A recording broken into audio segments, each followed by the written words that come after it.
I was not as good at thumbnails until I went to pick a topic. I'll describe how I make a thumbnail. Any topic. That was when I was about 16, maybe 17 years old. And I was making about 20,000, 25,000 a month. There's almost not a single way you've not seen our content because we do over 1 billion views a month. Because even if you ask this to accountants, and I'm talking high up accountants, they do not have these answers. Once you've made money with these two guys, come to me if you want the bigger money.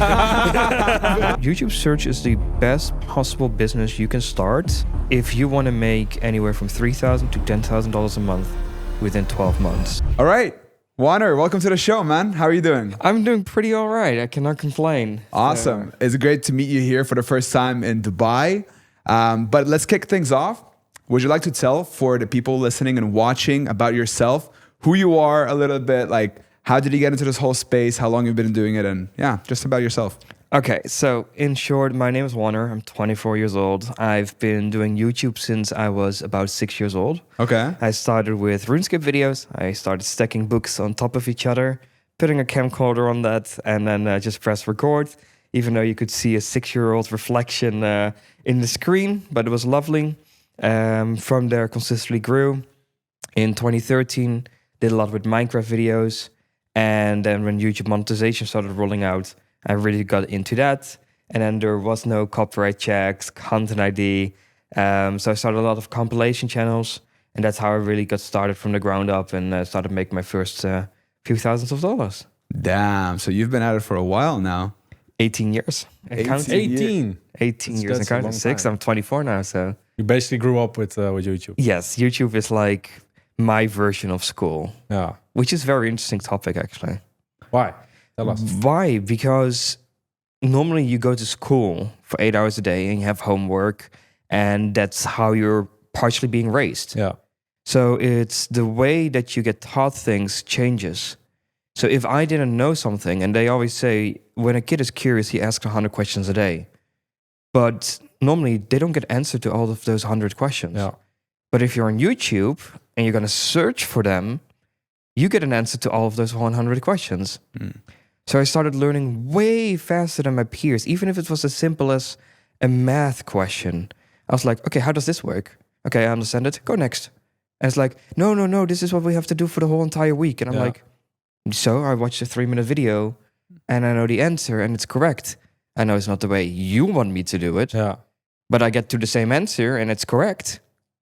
And that's how you learn faster. And it becomes very interesting. It's almost any question you have until a certain point.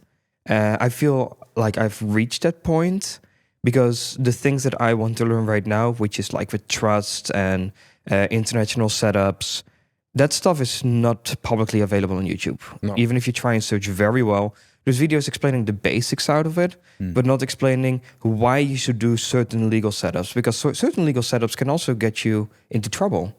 Yeah, it's very important to have those setups right. We were actually yesterday watching a video with Ron. It's by this guy Nomad Capitalist, and he's basically his YouTube. You know him? Yeah. His whole channel is dedicated about like where you should better set up and all that. And he was talking about how Dubai is not so a favorable haven anymore. But no, they changed it because you have to pay 9% now. But the good thing is the first 3 million dirham is completely tax free. And that's if you don't make more than that in revenue. So not in profit, but in revenue. Okay. And that's about 780,000 euros. So if you make less than 780,000 euros, you're exempt. And those exemptions are valid till 2026. Yeah. Okay. So I always say if you make 300,000, or technically speaking, if you make anywhere from about 250,000 all the way up to 700,000, I would highly recommend every single entrepreneur to go to Dubai for 2, 3, 4 years, maybe 2026, maybe 2 more years, and then just enjoy that tax-free money. And then at one point, return home. And then you have so much capital that you can either invest it, you can pay off your house in one go. Yeah. You have such an amount of money saved up that your loan can be way higher than normal. Yeah. You're pretty much finished for life. And that's exactly what I've done. Yeah, and so you're what I would say, returning people. soon, right? Yes, what's your plan? I'm planning to return to the Netherlands next year. Okay. That's also the reason I'm here for 90 days now, so I can get my personal tax certificate. Because last year, when there was no tax, you didn't need one, and now you need one in order to return. So for me, that's definitely something which is on the planning. It also depends if the home that I'm building in the Netherlands will be finished on time. If it will not be finished on time and they say, oh, hey, listen, we need another 6 weeks, then yes, next year I might catch another year of Dubai and Bali and then decide to turn back that next year. But that's something which is debatable. I have to see what works for that. And of course. That's also interesting because, like I said, with YouTube, as an example, in the Netherlands, there's a lot of ways to pay very minimum tax.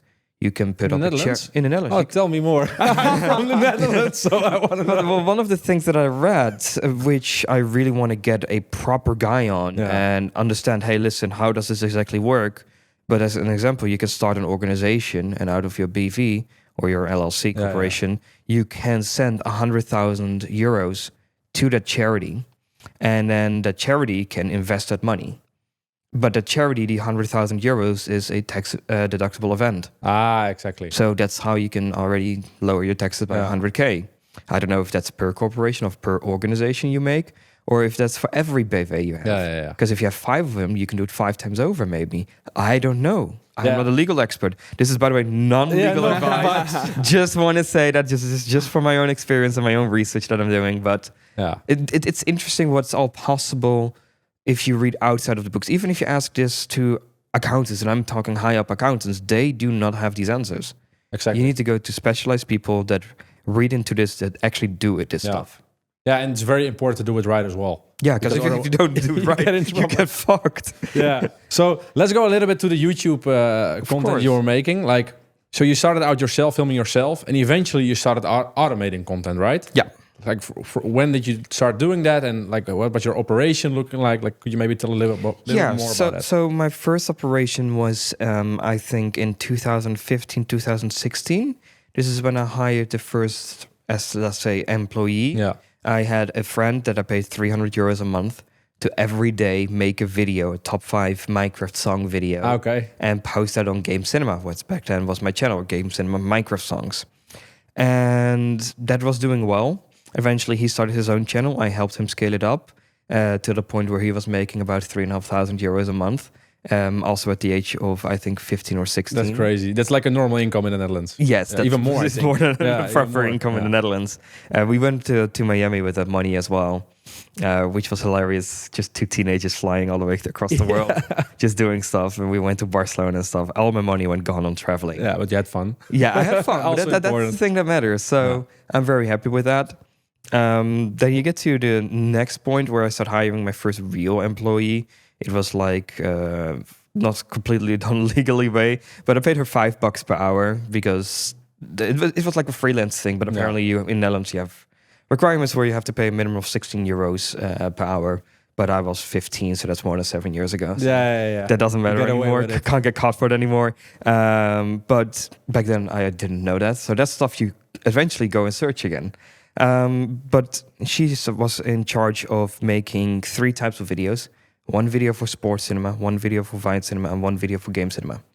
So I was doing nothing besides playing League of Legends. I was playing video games every single day, every single hour of the day.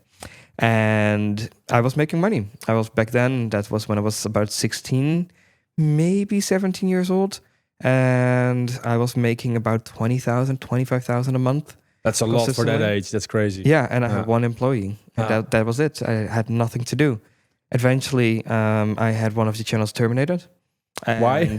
Why? Copyright. Exactly. Because YouTube became more strict over the time. YouTube became more strict with content ID and claiming and matching. But there was a lot of money to be made there. So definitely an interesting way to go.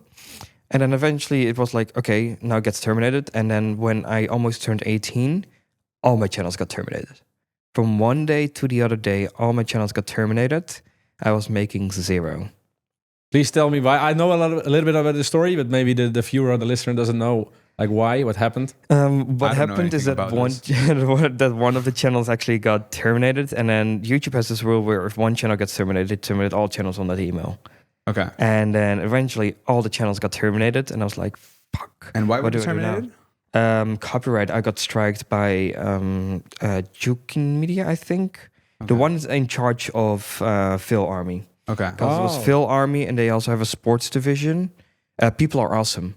Yeah, that channel. Yeah. And what I was doing, I was uploading GoPro compilations because GoPro was very popular back then. We had GoPro 4 coming out. Yeah. So like GoPro 4, best GoPro scenes. So you just took clips from those channels and made your own compilation back then. Yeah, okay, check. But back then, rights and things weren't really an issue. The same with Vine Cinema. Vine Cinema is like the dirtiest channel out of all of them. I made money with kissing pranks and with twerking vines. Nice. And that brought in a lot of money. It was also my first play button. So that was very lovely. Yeah. Always a good... So let's put it this way. Now, you're this young kid, right? You're striving to make money online, specifically on YouTube, right? You make something work, these compilation channels, and then everything just terminates over one day, right? Yep. So this journey, this hero's journey, right? How does Wanner overcome the termination of channels? Where do you go from there? So the good thing is that in that regards, I still have money saved up. I had about $18,000 back then in the bank. So more than enough to actually start properly working on stuff. And I decided, what's the easiest channel I can make legit? Well, that's most likely for everyone. That's a top 5 or top 10 channel. Yeah. Okay. That was the easiest stuff ever. You had like top 10 hardest test for color blindness. And then I started making those videos, and eventually, I don't know, like 2-3 weeks in, it already started popping because we just gave it a new twist. I hired a little bit more expensive people. I was spending about $80 per video. But if you think of that, that's like 7 years ago. That's a lot of money to spend on a video. Yeah, exactly. Back then, you could get proper videos edited for like $40. So I was spending more than double that. That started popping off, and that eventually got all the way up to about $25,000, $45,000 a month. Eventually sold that channel for $250,000. Then later I went from that channel, I started Oddly Satisfying Videos, which was satisfying videos. Again, the compilation part. But in this case, I owned all of the rights. Because you were making the content. And I was making the content. Right. So we had a proper studio, like we're recording in here right now. We had multiple, like... Where, in the Netherlands? Or No, this was in Russia. This was in Kazan, back before all the feuds regarding Russia. This is where the story gets crazy, by the way. Yeah. Maybe also explain like how it got started, like why Russia and like why Russia. I met this one girl on Instagram because I wanted to buy soap videos, and the soap videos were very trending back then. Eventually, I made like $800,000. Can you explain like soap video is like they soap cut videos soap? Is they cut soap. It's like ASMR, and it's like it is nice. And that was really popular. And then we have one channel do over 1 billion views. Damn. Just with that content alone. I probably contributed to a couple of those views. Yeah. Probably. Well, I always say, even with satisfying videos, there's almost no way that every single one of the people watching this right now has not seen one of my videos. Because we get 20 million plus views on Facebook a month. Oh, that's crazy. And 12 million of those are unique. So if you have 12 million unique viewers, you do that all the way up to, for a year, you already get, like 3 billion. Yeah. So you always reach new people. So there's always not an opportunity you've not seen our content. And I'm not even talking about stolen content, compilation videos on YouTube, all of the content that we own. There's almost not a single way you've not seen our content because we do over 1 billion viewers a month. So it sounds to me like you had this kind of first mover advantage.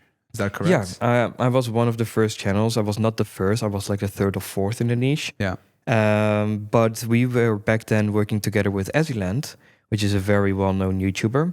And we gave her permission to react to our videos in return for end cards. And that's how it really started going viral, because the end cards allowed us to get a really high watch time because people were finished watching Aziland and then they wanted to watch more satisfying videos. So they got into our playlist. So every single one of our new videos has such a high watch time compared to all the other channels uploading. And we won. And then eventually that channel got to $100 a day, $200 a day. And that channel has so far generated $1.2 million. Okay, come back to the Russian story. Yeah, okay. Because we're switching a bit up. Of course, we're jumping. So the Russian story. So I wanted to buy that soap page. And this one girl, Regina, she didn't want to sell her page unless I told her exactly how I was making money of it. Okay. So I was like, all right, fuck this. This is how I do it, okay? Happy? Okay, yeah, I signed. And she signed. I bought her page for like $300 or $800. I don't remember anymore. And she was really happy with it. And then she texted me and she said, like, if you ever need an employee working for you who's very dedicated because I like the stuff that you told me, please let me know. And I still was working with that old employee, and eventually that didn't go so well anymore. She was together with another guy in a relationship, and that broke up as well. He's very big as well. His channel is called Horoskunks. It's from Winston Gillian. It's at like 5-6 million subs, I think. Nice. Okay. It's insane. He's like a really good animator, like Disney level animator. Mm-hmm. He was also doing the Minecraft thumbnails where I made a lot of money on. So we were all working with it together, but eventually I wanted to let go of her. And then I was like, hey, I got something for you. Hop on a call tomorrow. I'll tell you in 2 or 3 hours exactly what I do, step by step. And then I want you to do it. If you have questions, you let me know. So next day we hop on a call. I explain her everything. And not a single question. She just does it. And it went perfectly. Right. I was like, wow, I don't even have to tell you stuff. So it was a studio in Kazan. Kazan, yes. Kazan. So you hired her. You had a studio there. Later on, yes. Later on, Yeah, right? yeah. And you were making content in-house in that studio there. Yes, we had. And she was kind of the operational manager. Yep. Okay. She became the operational manager. became the operational She manager. started as an editor. Right. And then from there, it's like, hey, listen, the channel's growing so much. And we were doing longer and longer videos. We started doing 1 hour videos, 3 hour videos, 8 hour videos. But editing an 8 hour video takes about 12, 16 hours of editing. Yeah. So we needed more people. So we hired more people. And then at one point, the channel got demonetized for reused content. Oh, why? Because you're making it yourself. Well, that's why. Well, that's a little bit the story going around. Back then, we were just buying clips. And now we had to start making the content. Okay. And that's when it went from just her and Guzel, 2 of them editing, to, hey, listen, we need a proper corporation now. Exactly. Because she already went to Bali, she visited me, and we're like, hey, listen, we need to really do something with this. We started searching for an office, and at the peak, we had 8 or 9 people working for us. And that was pretty much it. And then we had like a couple of rooms. We even have like a whole bathtub because she had the best soap, so it was a trend. Yeah. Are you comfortable sharing what kind of channel was that? Like what kind of videos? That was oddly satisfying videos. Oddly satisfying. All of them. But that channel had an RPM of $6. That's really high. Oh, because of the length, I think. Because of the length. So the length was really high. Some videos even had an RPM of almost $20 if you talk for the 8 hour videos. So it was really long. And then with that, it was like, hey, listen, this is doing so well. Why don't we start more channels? And we started expanding from there. And that channel has consistently generated $45,000 all the way up to $75,000 a month for more than 2 years straight.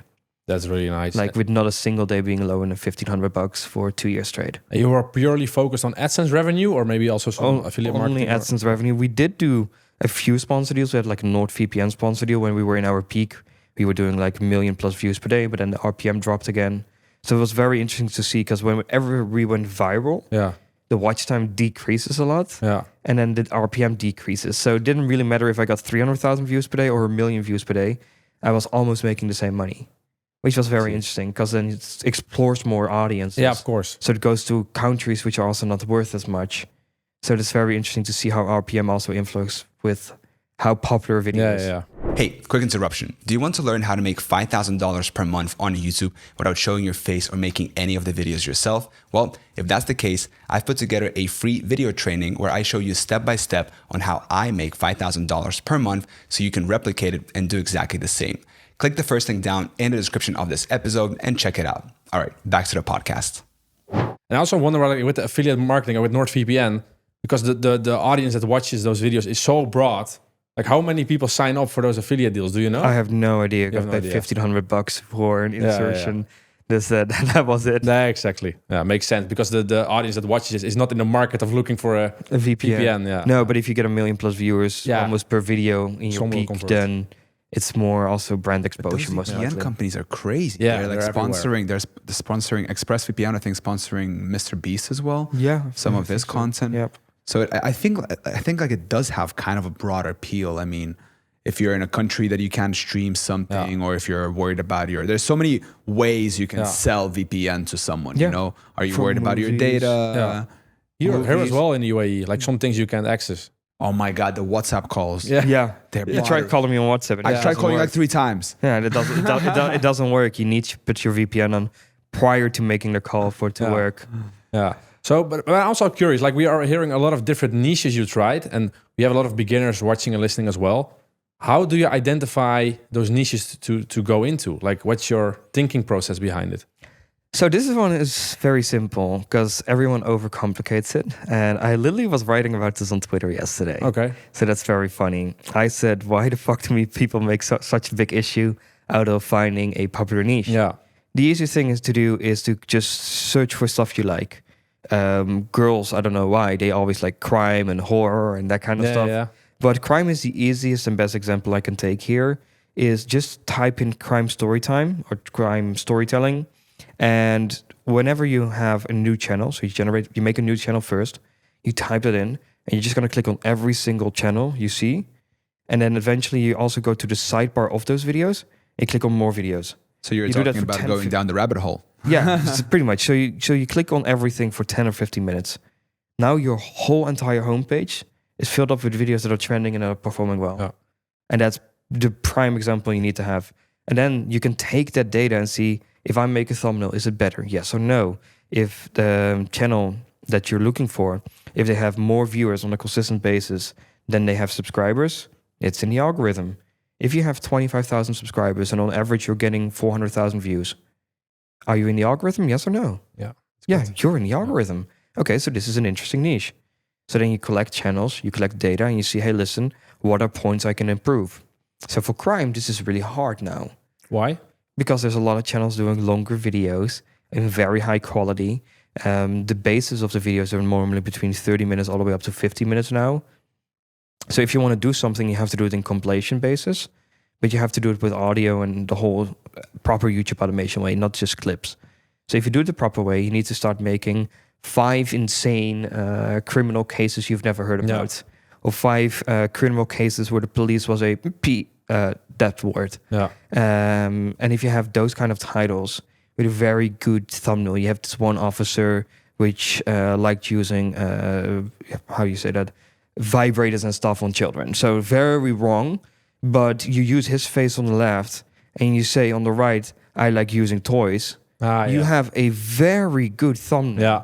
But you need to be really deep in the YouTube game. Yeah. Like for beginners, But difficult. that's what I was going to ask as well. Like the difference between like how much weight do you put on the packaging of the video and how much do you put on the production quality of the video? Because it seems to me that over the past, couple of years, the production value has really skyrocketed for YouTube automation channels and just in general on YouTube, right? And it seems that the weight for the packaging has increased a lot more. Mr. Beast talks about that the thumbnail and title is the most important thing. So what would you say, like how much weight do you put on each of those? How much weight I put on each of those? Very simple. I would say that thumbnails are the most important part. I don't really care much about the video in the beginning, because to let people click is one thing, but to let people watch is a second thing. Yeah. Thumbnails goes prior to upload, to watching. Yeah. So you can have the best possible video ever, but if your thumbnail sucks, nobody's going to watch it. Yeah. So you got to first win the click. You first can make the click. That's why I said use controversial statements. Yeah. There was one video of a channel that I discovered a couple of days ago. I posted on Instagram as well. And the channel was called X-Cop. And they had one video of a white woman screaming, because you see that because her mouth is open. Mm-hmm. And you have this tool, is Google AI Vision. I don't know if you heard about it. Mm-hmm. You can check what emotion is being shared on the thumbnail. And you can see angry, because she's like, so you know that. And then the second thing is, she was wearing a bikini. So you saw the melons. Mm-hmm. Yeah, exactly. And then that comment gets clicks always. so that works to get people click. And then her racial slur that she used in the thumbnail was, yes, because she's the other color. Yeah. So it was as controversial as possible. Exactly. You have a half-naked woman saying a controversial slur while she's angry. Yeah. And what happened with the video? 3.8 million views in what was it, 22 days. Bam. That's a lot. Yeah, and the video was 40 minutes long. So your RPM is going to be $10, $12. She or he on the channel has made $40,000 on a single video, which was the second upload on the channel. That's crazy. But it's also like a little bit how the YouTube automation way is going. Like I've tried multiple browse channels and you see many niches that pop up. It's like a lot of people go into the same niches. And it's often like like fake news stuff or like things are very exaggerated. Like, what's your opinion on that? Like, of course, the money part is really nice, but in the end, like the quality of some videos that people are putting out, it's not like really informal. It's like, like what's your opinion on those kind of videos, you know? You mean the quality is too high or too low? No, like sometimes like a video is packaged in a way just to play on the emotions of the people, while the video itself maybe is not true, or it's so we've done that. Do you want to be right or do you want to be rich? Yeah, that's the question. that's the very good one. There's been a lot of hate on the YouTube automation space because of that a little bit. Yeah, I say I don't care. Yeah, me too. I don't give a fuck. I've done some controversial stuff. I'm not going to go into what I've done, but we've dominated the trending page in the US for a couple weeks straight. Yeah, and we were doing 250,000 per month consistently. Yeah, for that's those not months bad. Until we got a warning from YouTube for fake news. Really? So fake stuff. they are checking that. Of course. Yeah. But we were dominating it. Like we got like 3 million, 4 million views with a $6 RPM in a single day. Yeah, that's a lot. They're curating the homepage like a lot. But especially now with the AI coming up. Yeah, we used a lot of AI for that. We had a very big team on that. I can't exactly tell you what it is, but it had to do with war. Otherwise, I'm going to get you guys demonetized. But we were making such good, high realistic fake thumbnails that people wanted to click, and then you just play on their emotions. Oh my God. Give the debate. So it sounds to me that like if someone wants to start YouTube automation or YouTube in general, they first need to get Photoshop. And they first need to like design the thumbnails, which is even more important from what you're saying than the actual video itself. Yeah, but designing thumbnails, people overcomplicate it so much, and I hate it. Right. Every time, this is the most frustrating thing I hate about being a coach, is that people overcomplicate things. Right. Just take an image that you think fits nice to your video and give it a little twist. Yeah. Give it a little opinion. The cop video is literally just an image of a blue cloud with a little bit of American thing blend in. It's made in Canva. Yeah. We made it in 3 minutes. The thumbnail artist that we have for that, it barely even charges for it because it's not an effort. Yeah. Then you just make a screenshot. You put it on the left. You write text. I like using toys. Done. Yeah. But what Canva, about, black border around it. That's it. It sounds like what the idea is much more important than the actual how complicated the design not even the is. idea, the topic. and the title, I think, right? The title is what makes it controversial, or the title is what reinstates what's being shown on the thumbnail. Complements it. Yeah. Complements it, or reinstates. So could you maybe explain like what's the process you're following? So you first make the thumbnail, then the title, and then you look like No, we first make the title, then the thumbnail. Because the title should reinstate the thumbnail. Yeah. So we're like, hey, listen, okay, so for the thumbnail, pick a topic. I'll describe how I make a thumbnail. Any topic. Yeah. I don't know. Space. Space. Okay, so you have space. So let's say you have space and Elon Musk about SpaceX. So what you can do is always show people on the left side. Always. Why? Well, how do you read? You leave from left to right. Everywhere besides the United Arab Emirates. We're recording this. We're reading left to right, not right to left. Yeah. So if you read left to right, that's also how you scan on YouTube. Yeah. So you're going to scan. Okay, so left, you have the person. That's right. All those Elon Musk channels have Elon Musk on the left side. So you have Elon Musk on the left side. Then you have the bases of the space rocket that are clearly visible. And then you have SpaceX. And then you have the very big rocket. And then you already have a perfect thumbnail. There you go. Yeah. And then you could add text, not even necessarily needed, as long as you clearly show what the topic's going to be about. But if it's going to be how does it look from the inside, you can have like a little square that zooms out to a bigger square where you show a little bit of the preview. Yeah. And it makes people click like that. And there you go. Yeah. Sounds easy. Sounds simple. I've tried it for a year. It is simple, but the thing is you need to understand what makes people click. Yeah. And that's why I would also recommend, if people are very serious, go to VidSummit. Yeah. Because VidSummit really has high quality, interesting people. I was not as good at thumbnails until I went to VidSummit. And that's when it really started popping for me. Like we did more than a 3x in a year time. So you went there and then it clicked, or you learned something, or like? Yeah, well, it was to do with color contrast and the simplification of thumbnails. So just making things very simple, very easy to understand. And also that making things more cartoonish also works really well on YouTube. You mean like Sunny V2 does? I don't know if you know him. Yeah, as an example. Like that. That's a perfect example. Sunny V2 does that very well. Yeah, that's the one thing that I'm learning more and more is about is kind of this general idea of simplification of everything. Just like dumbing down things, making it more appealing for the masses. And when we were at the Ty Lopez seminar as well, he was asking the people in the audience, he was basically saying like, what course should I create next? Because he popped off with the SMMA, social media marketing agency thing, right? And then everybody jumped on, everybody started capitalizing on that. According to him, he has like a trademark on that name, but he doesn't care. So he lets everyone use it. I don't know how much that is the truth. But yeah, he was talking about like, because we were like, yeah, you should make a course about, business through the lens of psychology, because he's very good at like psychology, like he's really well read. And then he's like, no, but like, what should I do for the masses? Do you really think the masses are gonna buy that? Because don't judge the whole world based on what you guys think. And that really clicked with me because, you might think that that's a good idea for a course, but then what does the world is big, man. Yeah. The world is a big place. But that's also what makes it very funny, because I've been talking to a lot of coaches and a lot of people in the industry, because a lot of people think that coaches make this much money and that all the money they make is from coaching.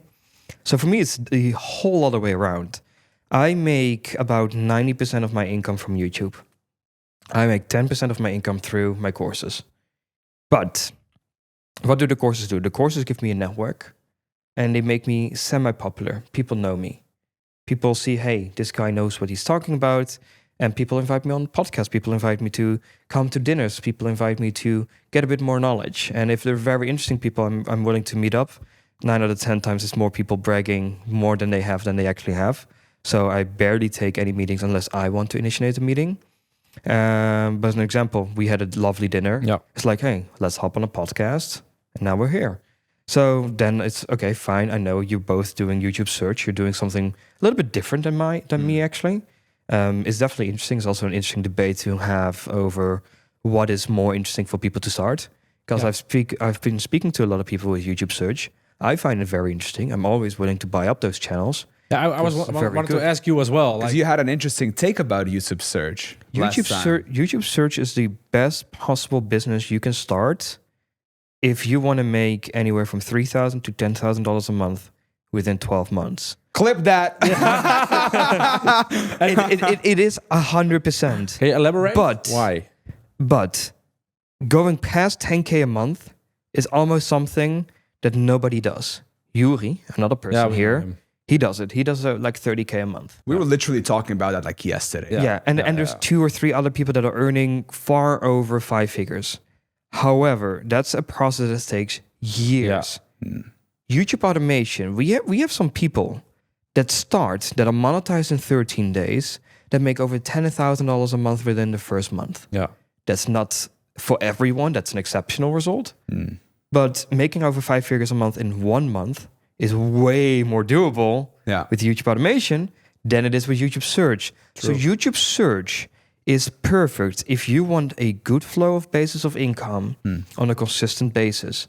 But you have to consistently put content out there. It's not passive unless you get a manager to also do your search. But otherwise, it's still something you have to be involved with. But scaling past 5 figures will take you 2 or 3 years. Yeah, but I think it's also the question about that search is probably more predictable. It's more, to me, right? Yeah, because you can do research for it. Exactly. Yeah. Like you are researching the market to find gaps in the market, right? Where demand exceeds supply and where you think that you can make a digital asset that you can index or rank, right? With a good quality video, answer a specific question or provide some kind of a value, which is usually informational, right? And then YouTube is going to reward you with views, hence ad revenue, right? Yeah. With YouTube automation, the kind of the recommendation, the browse content, to me, it seems that it's what we talked about is this, you need to become very good at understanding what gets people to click and what gets people to continue watching the video, which to me, it seems like a much harder skill. It is. Maybe I'm differently wired, but the funny thing is we have the whole entire thing with YouTube search explained in one video in our course. Because I can explain YouTube search in one video. Yeah. Because you can literally go to Google Trends, You can search for things that are interesting. You can go to YouTube, you type in how to solve, it gives you a whole entire list. But You don't put that forget that links the against competition is trends. getting more like higher. Yeah, like It's, we it's have a getting whole- higher, but So the you thing need to is, go deeper into the rabbit hole. so I'll connect it back to you. Are you using shorts in order to get more traffic? No. No, so that's also the thing that a lot of search people are doing that are a bit higher up. So they're using shorts to very quickly send the message, but then they give a solution. Yeah. But if you want more solutions, you have to click on the video. It's the same one which you shared with me, how to make the wet wood burn as an example. Myself, You can, that's a 3-4 minute video. You can clip that into a minute. Right. You have that minute video, and then you use that link for the full video. And that's what a lot of people have been doing. Why? Because YouTube is promoting shorts. 9 out of 10 times when you search for things, what is the first thing you see? 4 shorts pop up. It really depends, because I feel like they're testing. Like sometimes I will open up YouTube on my phone and I'll get like 4 shorts. Yeah. You know, and sometimes I'll open up Depends YouTube and it's like I feel like they're kind of testing. They're always testing what the user interface and what to put where and how to show. But last time when I was searching for the DJI Pocket on how to improve the microphone, the first thing that popped up was a short. A short explained pretty much everything in 60 seconds. And it's like, hey, we have some more tips. Make sure you watch the full video. And I watched the full video. So I went from watching a short for a minute, which was a full 100% retention, into watching a 4-minute video with 100% retention.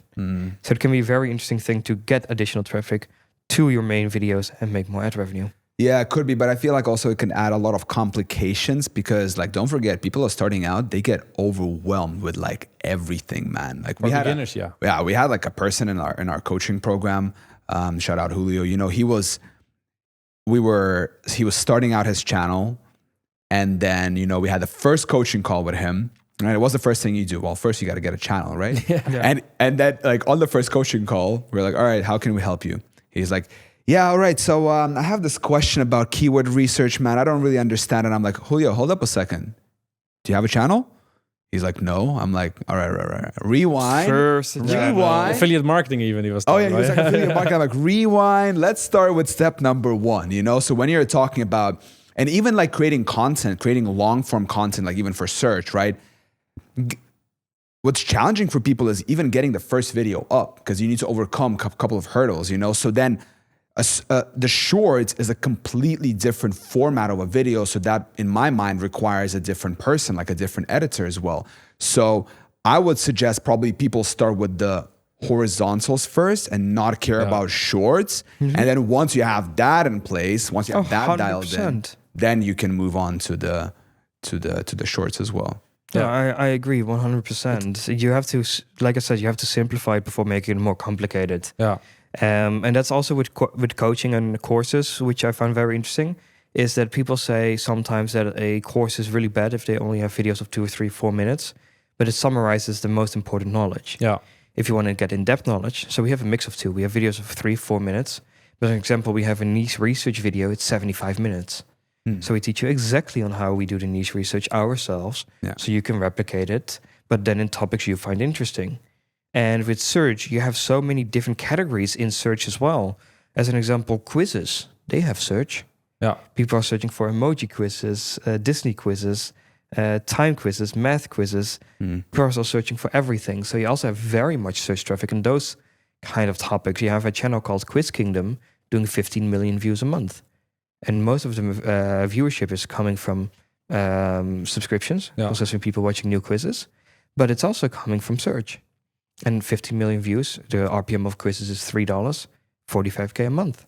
Yeah, it's way more predictable in my opinion. Like I've tried to get like a browse channel, like to get recommended on home. Yeah, YouTube automation regular way. I tried it for a year, spent about $5K on it. And meanwhile, I started already a search channel with I upload like 200 videos a month for $3 each. And I just saw it like increase, all the views every month. And with browse, it went like up and down for a couple of days and until I uploaded a new one. And I was like... Bia has something very fun to say about that. He said, you're chasing the Saturdays. Yeah. You're chasing the what? You're chasing the Saturdays. So every time you upload on Saturday, you're chasing the Saturday. Yeah. But whenever you post on Saturday, Monday, you have to start again. As soon as you click that publish button, you're back to square one, man. And you have to do it all over again. of course, there's some majority in revenue which he will still have because it's still a popular creator. Of course. Yeah. And I believe some of the companies he's promoting is most likely his. I'm not 100% sure, not making judgments, but it's something I would do at least. To me, search is like nice. It's like you build a backlog, right? Yeah. If the video indexes and ranks, like I have videos. I have this one video that I always use an example, like Amazon dropshipping for beginners thing. Yeah. I made it like 4 years ago. Still getting viewers and it has a crazy high RPM. Right? It's crazy. Yep. And then I have other videos, the firewood video that I showed you as well. It's all on my main channel, by the way. Like, I just love that. And then I had some other videos that I try to hit for browse. And how much is your main channel making? My main channel, well, so basically... So your personal one, I mean. My personal one. So I got my main one to like 5K per month. Then I got hit with invalid traffic. Yeah, that sucks. Like, I don't know why. So now it's making about 2K per month. Yeah. And then I tried to, I can't try to fix it anything, but I have a second channel as well where I'm making the Amazon product review videos. So yeah, give or take, that's kind of the range. You have a lot of affiliates as well. Yeah, and I have a lot of affiliates. Affiliates make up a lot. Dude, affiliates are great. I know. Because there's something which is called transactional content. Basically, it's like Shopify versus Wix. Yeah. You know, so people are just comparing two and just going to decide which one they're going to get. They're watching that right before they make the purchase. Yeah. You know, oh, do I want this or this? They should need that kind of little extra push. Yeah. And then, hey, by the way, for your convenience, there's a link down in the description. Dude, Shopify is great. Shopify as well. I do it as well. They already changed it. They fucked over so many people. They changed it back. Yeah, really? The 1 month, right? Literally 2 or 3 days ago, we were having dinner. I checked my email. Shopify terms changed from the 3 months free trial for $1 to now, I think, a month. Oh, wow. Yeah, so now it's actually a better. So Shopify is better again. Nice. Okay, good. And with the invalid traffic, that's something which YouTube has to really figure out. And it's not... And you got it as well with your normal, like, browse channels, right? We had it with a browse channel happen twice, actually. We had it happen on an Elon Musk channel. We had it happen on a Fly Private channel. Both of those channels completely fucking sucked. But still, if you have that, you're not bothered uploading, you're not bothered improving. Yeah. So it's like, I don't care. I just put like a $60 video on it, and it was really bad. Yeah. Also, since then, learned a lot more myself as well. Now, what we do is we have such high quality productions that I shared a couple ones yesterday and the day before. I think I'm gonna catch it here quickly. Sure. It's a very nice one. It's but I think it just kind of shows we have this channel as an example. Can't share the name, but now we're doing more high quality production. I don't know if you can pull this up, but this is 7.7 million views within 28 days. Brand new channel. Okay. Nice. No shorts, not a single one. Looks good. So it's the perfect juice. And then there's another one in 90 days, which is a bit less. But this is wonderful stuff. But how do you handle like the inconsistency of browse? Because you can see like a big peak and then it goes down. Like you get used to the peak, right? That's at least what I had. You get addicted to the peaks. So one thing is just letting it go off. Yeah. And the thing is, because I'm going to have a personal channel, I'm not chasing after the next Saturday. Yeah, exactly. My team is just working. They have a salary. I just need to make sure, is my team happy? Yeah. What can I do to improve their day? What can I do to improve their life? Yeah. So my task is just to sit down and have chats. But you still check YouTube analytics every day. I check my analytics every day, like a hound Also, dog. when you wake up, like when I wake up, I don't check it anymore. Good. But at one point, you start letting go of that. I have to say, in the past, I had a complete addiction to that. I literally had one monitor which had like all of the channel real times up. So it's like at one point like 12 channels or something, where you have it full screen, just all of the blue lines, and it's like yes, until it goes down, and you're like, until it goes down, and then it's like, but if it goes down, you're right away like, oh, that channel, fuck, that's that person. What's going on here? Let's have a chat now. It's you get used to it, but browse, even though it's fluctuating, and yes, we have channels die out. It's like all these satisfying videos, it died out completely. It's not making a single penny anymore. But you start up a new channel. We had storytelling channels with the $15 RPM that were getting 40,000 views a day. Okay, so that's $600 a day. How big is the team? It's only 2 people because it's an AI voice. So we have a script writer, which is mostly trained on AI with a lot of videos, because that's also some stuff. Like if you want to play the game smart, you have to become smarter. Yeah. So what we've done, we've taken all the popular videos, we put all of those scripts, and we just said ChatGPT, please remember this, please remember this, please remember this, please remember this. So we have like 200-300 videos, and it's like, please write us a story time like this. and it gives us the perfect story. Really? ChatGPT 4, I think, then, the updated one? Yeah. But it saves all the data, and then it writes way better stories. Yeah. And that is just a checking process. And then from the checking process, you go simply over to the next part, which of course is the editing. And then the editing has to be amazing. So you spend like 10, 20 bucks on the scriptwriter, but you spend 80 bucks on an editor, which also does the voiceover. And then you have a $100 video, which pretty much with a $15 RPM, you only have to get like 8,000 viewers and you're already profitable. Yeah. That must make so awesome. That's crazy. And talking about your team, like we have a lot of people in our community as well trying to find freelancers. Like what's your approach to expand your team and find those freelancers? So I have to say, honestly, I'm in a lucky position. Why? Because I'm an established coach. Yeah. We have English and Dutch over 1,000+ members. So I get teams in my DM on a consistent basis. I just take 10 from there and I check, hey, listen, I think you're good. I think you suck. And I think you need to improve. So I take the people that I find good and I just save them. And then if people are like, hey, Wanner, I'm getting a lot of success from this one. People literally tell me this. And it's like, if you would like to use this team, let me know. I can send it to you. Maybe you can share it in the community. And I'm like, okay, I'll buy like 2 orders and I see what it does. If it's good, okay, I keep them. If it's not good, I say like, hey, listen, appreciate the work. Here's $100, but we're not going to work together. Got it. Just for your effort. And for beginners, would you still recommend websites like Upwork or? Yeah, I always say Upwork. If you want to do high quality, Twitter is really good. Twitter. And you also have YT jobs, but it's crazy expensive. Got it. But it's like certified high quality YouTube. people. Yeah. So what advice would you give for someone starting out in the YouTube space? Well, what I say, I don't think it's bad advice, but I would say start YouTube search first. Get income from that. Why? It's a way lower barrier to entry. There's decent money to be made there. And then once you've made money with these 2 guys, come to me if you want the bigger money. No, but that's honestly what I would say. Yeah. Because that's a lot more secure. The percentage of people succeeding most likely for your community will be really high. Yeah. That's a very interesting point. And with YouTube automation, it sometimes gets overwhelming for people. People quit, people don't finish it. Yeah. And YouTube search really is to start, but you won't make a lot of money. Of course, it's in perspective. If you want to make an extra 3,000, it's definitely possible. Yeah. You want to make an extra 10,000, you're going to have to wait 2 years. Yeah.